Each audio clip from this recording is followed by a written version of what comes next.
तो ये बात है साल 2009 की, जब डिज्नी ने मार्वल एंटरटेनमेंट्स को खरीद लिया। और ये डील हो जाने के बाद इसके इनिशियल इयर्स में एमसीयू को बहुत ही इमेंस सक्सेस देखने को मिला, जो शायद ही किसी और मूवी फ्रेंचाइजी को मिला हो, स्पेशली इन इन्फिनिटी सागा, जहाँ पे एमसीयू ने बॉक्स ऑफिस पर बहुत बड़े झंडे गाड़े थे। एवेंजर इन्फिनिटी वॉर और एंड गेम नर्ड कल्चर के लिए किसी हिस्टोरिक इवेंट से कम नहीं था। और मैं इनिशियल ईयर भी क्यों बोल रहा हूँ, क्योंकि जो भी पीक एमसीयू ने रीच किया है इन सुपर हीरो मूवीज जनरा, वो सब डिज्नी के एरा में ही हुआ है। लेकिन इन्फिनिटी सागा के बाद जो बुरा हाल मार्वल का हुआ है, जिसे शायद ही किसी मार्वल फैन ने अपने सपने में भी सोचा होगा, वो भी इस डिज्नी एरा में ही हुआ है। सो इन दिस वीडियो मैं बात करूंगा about the current downfall of MCU, जिस पे पहले से बहुत सारी वीडियोस बन चुकी है। और मेरा ऐसा कोई प्लान नहीं था कि इस टॉपिक पे एक वीडियो बनाऊं, लेकिन फाइनली डेयरडेविल बॉर्न अगेन देखने के बाद मुझसे रहा नहीं गया। So here am I making this video and I am just gonna jump right into it.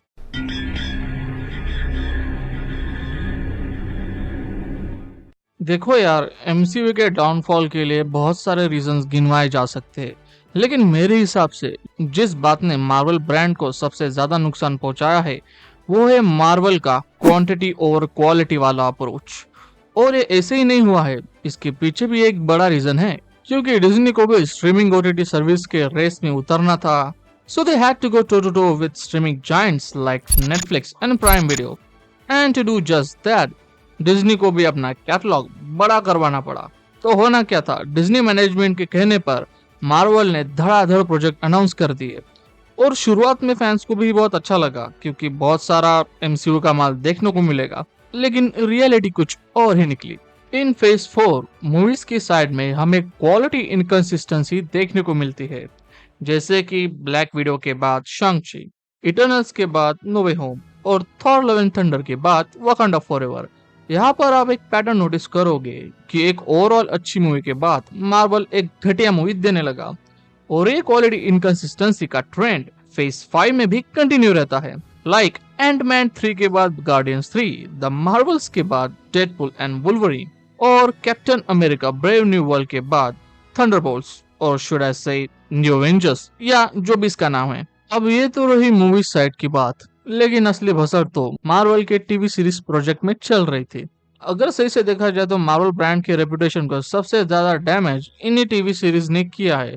फिर चाहे वो हॉकाई क्यों ना हो, जहाँ पे किंगपिन के कैरेक्टर को पूरी तरह से इमेस्कुलेट कर दिया था। And this happened not only once but twice. Yes, twice. क्यों, एको को भूल गए? आई मीन क्या हाल कर दिया रे पेंगुइन का। फिर शी हल्क जैसा बवासीर भी आता है, जिसे मैं आज तक भूलने की कोशिश कर रहा हूँ। और फिर कौन ही भूल सकता है सीक्रेट इन्वेजन को। And I just have one thing to say about it, कि जिसने भी ये टट्टी एंड तक देखी है, I salute you brother. I mean really, क्या था ये? सच में क्या था ये? अब मुझे पता है कि आप में से कुछ लोग बोलेंगे कि भाई Moon Knight, Loki, Guardians Holiday Special और वेयरवुल्फ बाय नाइट भी तो है। And yes, they are indeed good, लेकिन मैं इन्हें आउटलायर्स ही कहूंगा। और वैसे देखा जाए तो मून नाइट और लोकी भी काफी मिड शो है, लेकिन इन टीवी सीरीज का कंपैरिजन ही मार्वल की अदर टट्टी शो से करोगे तो जाहिर सी बात है कि ये आउटलायर्स रिलेटिवली अच्छे ही लगेंगे। अगर कुछ प्रोजेक्ट्स को छोड़ दो तो this so called outliers are also very mediocre with absolutely no replay value at all. और बात सिर्फ इतने तक नहीं रुकती। Because of this quantity focus approach, अकेले फेज 4 में मूवीज, वेब सीरीज और स्पेशल को मिलाकर टोटल 18 प्रोजेक्ट्स होते हैं। अगर हम गिनने जाए तो फेज 1 से फेज 3 तक लेकर एमसीयू के कुल मिलाकर 23 प्रोजेक्ट्स आए हैं, यानी फेज 4 से सिर्फ थोड़ा ज्यादा। And this created the whole another problem of keeping up with everything, जिससे नए फैंस तो नहीं आए, बल्कि पुराने फैंस अपना इंटरेस्ट धीरे धीरे खोने लगे, जो इवेंचुअली बॉक्स ऑफिस पर और लो स्ट्रीमिंग नंबर्स में दिखाई देने लगा।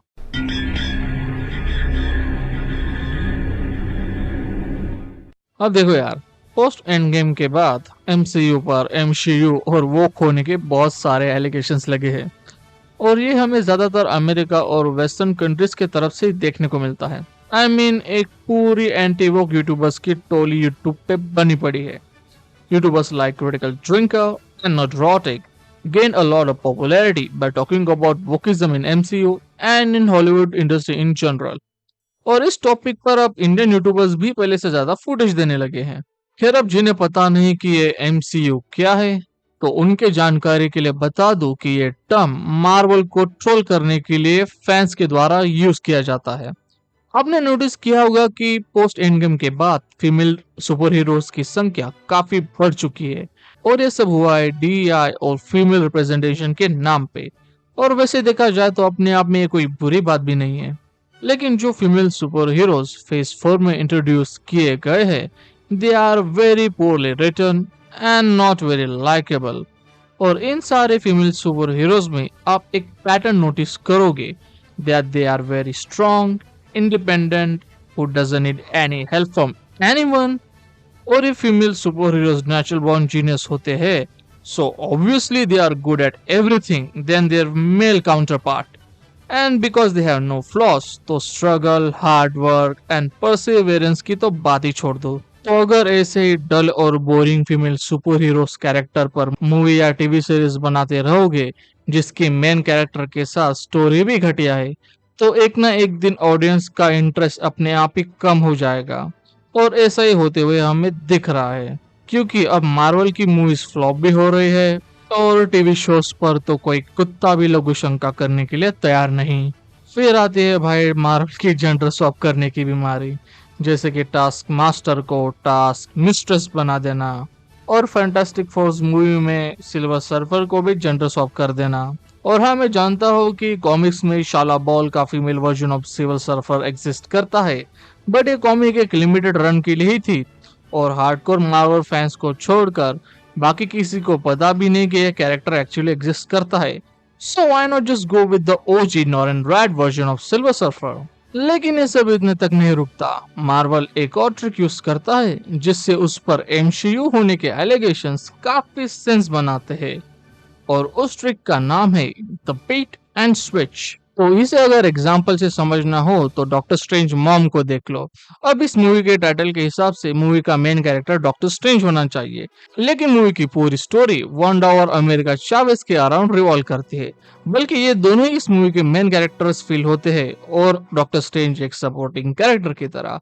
एक एग्जांपल और लो टीवी सीरीज हॉकाई का, जहाँ पे ये शो तो मार्केट किया जाता है हॉकाई के कैरेक्टर पर, लेकिन इस सीरीज का पूरा फोकस केट बिशप पर होता है। और एक एग्जांपल हो सीक्रेट इन्वेजन का। इसकी शुरुआत तो निक फ्यूरी के कैरेक्टर के साथ होती है, लेकिन एंड आते आते इस शो का पूरा फोकस एमिलिया क्लार्क के कैरेक्टर पे चला जाता है। इट्स लाइक आप देखने तो कुछ और आए थे, लेकिन आपको दिखाया कुछ और जा रहा है। तो ऐसे अगर बकचोदी करोगे तो मार्वल फैंस तो आपको कॉल आउट करेंगे ही। वैसे मूवी या टीवी शोज जेन्युइनली अच्छे होंगे तो फैंस भी एक समय के लिए इन सब चीजों को इग्नोर कर देंगे। लेकिन जब भी ऐसे पैटर्न्स देखे गए हैं, most of the time this Marvel projects turns out to be a utter piece of garbage. और अब इन सब पैटर्न्स को तो नॉर्मल ऑडियंस भी रिकॉग्नाइज करने लगी है, तभी तो इनकी टीवी शोज को कोई भाव भी नहीं देता, और अब इनकी मूवीज भी नहीं चल रही।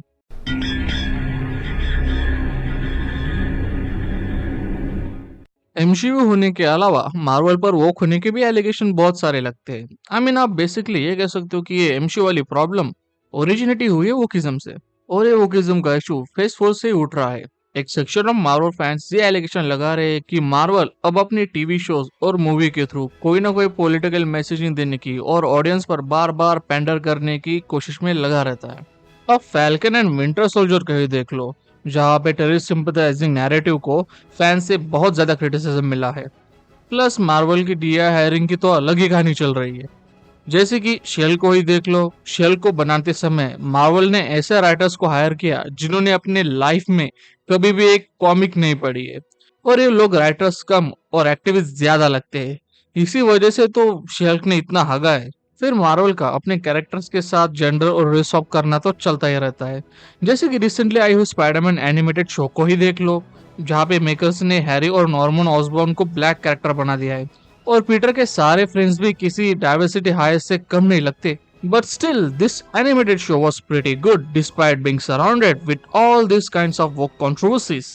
अब भाई ये शो सक्सेसफुल था या नहीं ये तो डिज्नी ही जाने, क्योंकि जब इनका मन होता है तभी ये व्यूअर्स रेटिंग के नंबर्स पब्लिक करते हैं। अब ये तो रही जेंडर और रेस ऑफ की बात, लेकिन इसके अलावा एमसीयू को एलजीबीटीक्यू एजेंडा और डीएआई रिप्रेजेंटेशन को फोर्सफुली पुश करने के लिए भी फैन से क्रिटिसिज्म मिला है। जैसे कि मार्वल की recent television series iron heart को ही देख लो, जिसमें तो भर भर के रिप्रेजेंटेशन था। वैसे देखा जाए तो ये सारी चीजें एक हद तक ही ठीक है, लेकिन जब मेकर्स का पूरा फोकस ही अपनी मूवीज या टीवी शोज के थ्रू एक अच्छी स्टोरी बताने से ही हट जाए, and now all they care about is how to suddenly push their own agenda, तब क्या ही कर रहे हो तुम? क्योंकि पहले ही वोकिज्म ने कॉमिक इंडस्ट्री को तबाह कर दिया है और अब उसकी जगह मांगा इंडस्ट्री ने ले ली है। और अगर एमसीयू में ऐसा ही चलता रहा तो ऑडियंस का इंटरेस्ट किसी और चीज पे डेफिनेटली चला जाएगा। प्लस मुझे यार डिज्नी का प्रॉब्लम समझ में नहीं आता कि जब इनकी मूवीज एंड टेलीविजन शोज नहीं चलते तो rather than taking constructive criticism from the audience and then doing a course correction, they just start blaming the audience for not watching their movies and TV shows by calling them sexist and racist through their mouthpiece media, and sometimes ये काम उनके actors ही कर लेते हैं। पता नहीं Disney उनसे कहलवाता है या फिर ये एक्टर्स ही इतनी मंदबुद्धि है। ये बकचोदी डिज्नी स्टार वॉर्स और एमसीयू प्रोजेक्ट के साथ ज्यादा होती है। I know fans can be unreasonable sometimes, लेकिन इसका मतलब ये नहीं होता कि आप अपने कस्टमर को ही गालियां दो फिर तो वापस आने से रहे। भाई डिज्नी वालों, तुम कौन सा माल फूकते हो, थोड़ा हमें भी बताओ। अब आखिर में यही कहना चाहता हूँ कि इवन दो ये सारे वोकिज्म के प्रॉब्लम उधर के हैं, लेकिन आप ये डिनाई नहीं कर सकते कि that it didn't affect the quality of MCU projects. और इससे अकेले मार्वल का प्रॉब्लम नहीं है, ये वोकिज्म वाली बीमारी पूरे हॉलीवुड इंडस्ट्री तक फैल चुकी है। डिज्नी स्टार वॉर्स का हाल तो आप देख ही चुके होंगे, और इससे तो पिक्सार भी नहीं बच पाया, जो मेनली किड्स और फैमिली फ्रेंडली एनिमेटेड मूवीज बनाती है। But not everything is bad, क्योंकि फेज 4 के ब्लंडर के बाद फाइगी चाचा ने कोर्स करेक्ट करने की शुरुआत कर ली है। आई मीन थंडरबोल्ट्स और फैंटास्टिक फोर फर्स्ट स्टेप को देख के तो यही लग रहा है, but it's too early to say anything, क्योंकि आगे ये देखना है कि क्वालिटी कंसिस्टेंसी मेंटेन रहती है या नहीं। अब ये तो आने वाला समय ही बताएगा। Plus after Avengers secret Wars rumours ये चल रहे कि मार्वल एक सॉफ्ट रिबूट लेने वाला है। अब इसमें फाइगी चाचा कितने सफल होते हैं ये तो आने वाला वक्त ही बताएगा। खैर, तो इस वीडियो में इतना ही। I will see you in the next one. तब तक के लिए tata bye bye and sayonara.